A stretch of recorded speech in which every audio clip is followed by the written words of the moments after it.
So hello, what's up mga ka-J-Vlog? Welcome ulit sa panibagong video, and for today's video, phone comparison tayo ng mga iPhones na pwede nating ma-purchase sa Green Hills. So iPhone XR versus the iPhone 13. So ano ba ang perfect i-purchase? Tara mga ka-J-Vlog, check natin.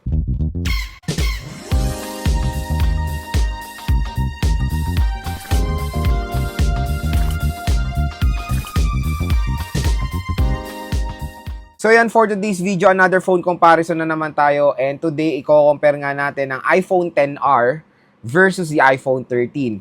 So, nag-decide ako i-compare itong dalawang smartphone na to kasi syempre sa mga consumers natin or lahat tayong mga consumers, meron tayong mga piniprefer na mga iPhones depende sa ating budget. Meron din naguguluhan, ano ba, mag-iipon na lang ba ako ng konti, I'll go for the higher iPhone, or dito na ako sa mas budget kasi ito na lang kaya ko at super excited na ako magka-iPhone. So, syempre, iaano natin lahat ng mga possible ways kung paano natin i-compare itong dalawang smartphone na to. Kasi syempre, unang-una malayo sila when it comes sa generation and of course sa presyo. At least magkakaroon kayo ng idea kung ano ba ang magandang i-purchase sa dalawang smartphone na to. So unang-una, iPhone XR na-release yan noong year 2018 at the iPhone 13 ay nalumabas yan noong year 2021. So 3 years po ang gap nitong dalawang smartphone na to, or 3 generation po ang gap nila. At syempre sa Green Hills, makakabili na lang kayo ng mga pre-love niyan na super duper mura. Unang-una, saan mo tayo bibili ng mga legit iPhones? Wala na iba kundi sa mga nire-recommend nating shop sa Green Hills. Unang-una kay Ate Mayet sa CMB Gadgets, and of course kay Ate Annette, ZMD Cellphone Accessories. And yung mga shops sila ay nasa description box. Click nyo na lang po yung link kung meron kayong mga inquiries about sa mga iPhones. So, unang-una, usapan tayong presyo when it comes sa iPhone XR. XR, 64GB, pinakasagad yung makakuha kayo ng 9,000 pesos na lang. So, sobrang mura, below 10,000 pesos. Tapos, ang pinaka-max sa possible na pwede nyo makuha dyan is 13,000 to 14,000 pesos for the 256. 1 to 8 naglalaro sa 11,000 to 12,000 pesos. So, kung makikita nyo, sobrang mura na lang po ng iPhone XR today. And yun mga ka-J-Vlog, year-end po gagawa ko ng review doon sa mga mabibentang iPhones. iPhone XR 11 at iPhone 12. Gagawa ko ng review again yan sa year-end, sa December, para meron ka idea kung maganda pa sila i-purchase ngayong patapos na ang 2024 or sa 2025. Okay, so ngayon is iPhone 13. iPhone 13, pinakasagad na makukuha nyo at least nasa 23 to 24,000 pesos for the 128GB. 256 naglalaro sa 26 to 28,000 pesos. Kung makikita nyo, wala na pong 64GB of course sa iPhone 13 dahil diyan na po tinapos talaga ni iPhone or ni Apple ang 64GB na RAIN, di ba? So wala nang 64GB, pinakalas yan is sa iPhone 12. At least, di ba? Kasi syempre 64GB sobrang baba na niyan ngayong 2024 at hindi na po talaga practical gumamit ng 64GB, lalo na pag brand yung usapan na usapang na-release ngayong taon. Pero syempre sa mga older generation, nakukonsider pa iba i-purchase yan kasi siyempre mga ka-J-Vlog, napakamura na lang po ng 64GB. Take for example, yung iPhone XR, 64GB for only 9,000 pesos, di ba? Next, pag-usapan natin yung kanilang specifications. iPhone XR is powered ng Apple A12 Bionic chip. Tapos si iPhone 13 ay syempre super powerful ng chipset niyan, Apple A15 Bionic chip. And quick reminder lang, the iPhone XR ay siya na po yung nasa bottom list ngayon ng iOS 18 support. Medyo wala na akong medyo sobrang liit na lang ng chance na masupport to sa iOS 19. Pero meron pa rin possibility, di natin alam. Kasi ang iPhone XR na-support na siya for 6 years na ng software update. Yan na rin talaga pinaka-limit ni Apple, 6 to 7 years na software update sa mga iPhones. And I think parang ang chance na lang niya mag-iOS 19 isa sa 10 to 15% for me na masupport sa iOS 19 ang iPhone XR. So, nasa bottom list. Pero ang iPhone 13, syempre mga J-Vlog, napakatagal pa po magiging reliable lang yan sa market. Matagal pa po masusupport yan ng OS update. Syempre, the Apple A15 Bionic chip is super powerful pa rin yan ngayon 2024. And even Apple A12 mga J-Vlog. Apple A12 kaya pa rin makipagsabayan yan. Even sa mga, ngayon, ang kasabayan ngayon yan, yung mga budget 5G and higher entry na 4G. So, kaya pa rin makipagsabayan ni iPhone XR sa mga newer entry-level smartphones today na super powerful na mga chipset. Pero, syempre, ang pinaka-main na magiging kalaban nyo lang sa iPhone XR is of course the battery. Napakaliit lang ng battery capacity ng iPhone XR. I think nasa 3,000 plus mAh lang including the iPhone 13. Kaya expect nyo na when using a base model of iPhone, lalo na ako ginagamit ko yung iPhone 16, nasa 3 plus lang ang battery, and iPhone 15 Pro, nasa 3,000 plus lang din ng mga battery capacity niyan. So, expect nyo na when using a base model smartphone or iPhone, mabilis lang talaga silang malobat. Depende na lang of course sa usage. Kung isa lang ang iPhone nyo at yan ang pinaka main phone nyo, baon kayo ng power bank kasi hindi po tatagal talaga ng isang araw. Depende na rin of course sa paggamit. When pinakasagad na gusto nyong gamitin na battery, mag-plus kayo or mag-Pro Max versions kasi yun yung mga malalaking battery capacity ng iPhone sa super kunat na mga battery nila.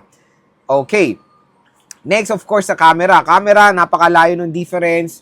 Pinaka-upgraded na sa iPhone 13 na mayroong cinematic, dual rear camera system with ultra-wide camera na 12 megapixel.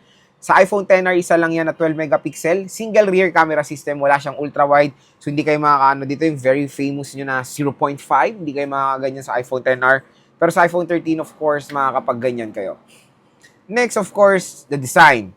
Design-wise, is complete redesign na tayo sa iPhone 13. Kung makikita nyo, box type na siya, pero both smartphone ay merong glossy glass. Pero syempre, I'll prefer the design of the iPhone 13. Very compact lang, mga J-Vlog. Screen, same na 6.1, pero sa iPhone 13 is OLED compare sa iPhone XR na IPS LCD. Next, sa connectivity, iPhone 13 is 5G, iPhone XR is 4G. So, kung makikita nyo mga J-Vlog, napakadami nilang difference or marami talagang upgrade ang iPhone 13 sa iPhone XR. Expect nyo na yan kasi 3 years ang kanilang gap. Siyempre, marami na rin nangyaring upgrades when it comes sa iPhones. Nalagpasan natin ng 11 and 12. Kaya sa iPhone 13, siyempre, marami na tayong naganap na iba compare sa iPhone XR.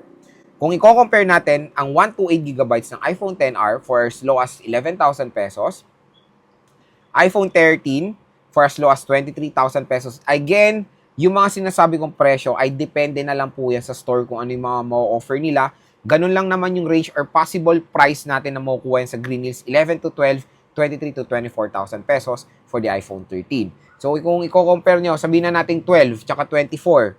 So 12,000 pesos price difference. So kumbaga, parang dalawang iPhone XR na po ang mapurchase nyo pag bumili kayo ng isang iPhone 13. Okay. Ito na.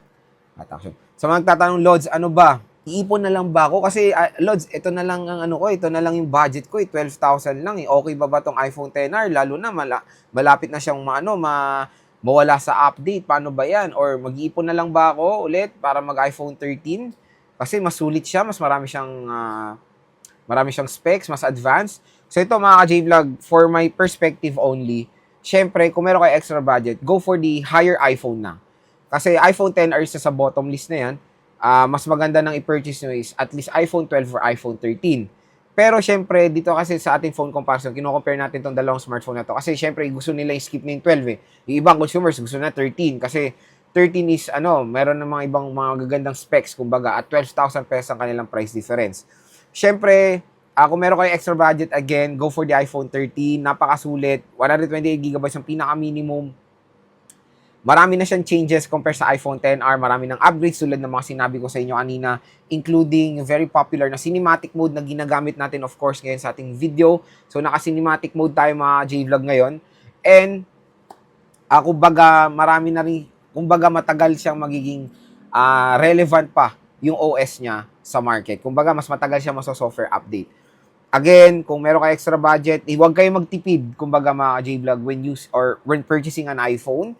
Lalo na kung meron naman kayong budget, go for the iPhone 13. Pero, eto na sa perspective ng ibang consumers, yan na talaga pinakasagad nyo. Ngayon, nagtatanong lang kayo kung iPhone XR is okay pa ba i-purchase ngayon 2024? Going 2025. Ang sagot ko dyan mga J-Vlog, definitely, sulit pa naman i-purchase ang iPhone XR. Unang-una dyan, hindi kasi meaning, for example, na hindi na siyang nasupport sa iOS 19, hindi po meaning yan ay hindi na po usable yung iPhone.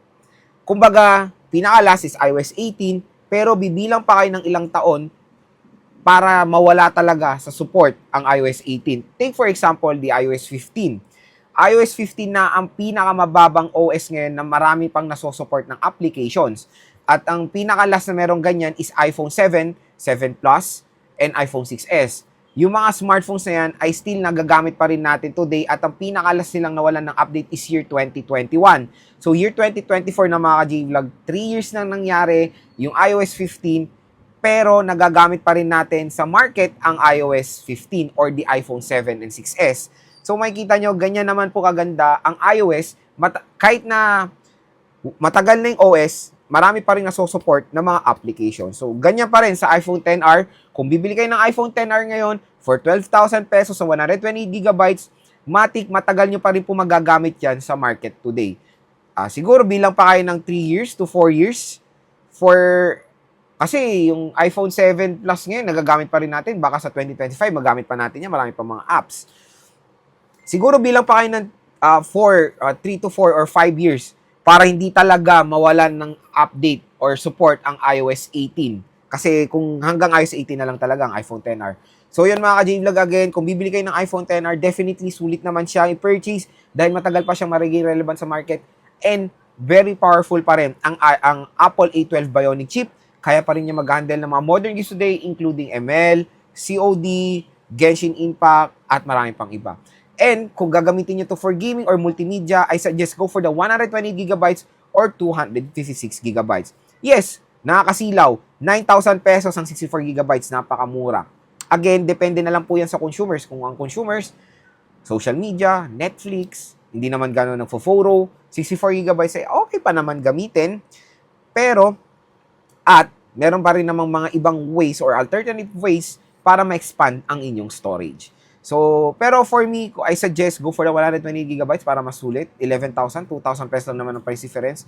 Double the storage. And mas, mas okay siyang gamitin, to be honest, ang 120GB. Yan na talaga pinaka-minimum na bibili nyo going 2025. Again, mga J-Vlog, definitely dito sa ating phone comparison, kung ako sa perspective ko, I'll go for the iPhone 13. Mag-iipon na lang ako ng konti. Siyempre, kumbaga, investment na rin naman yung smartphone.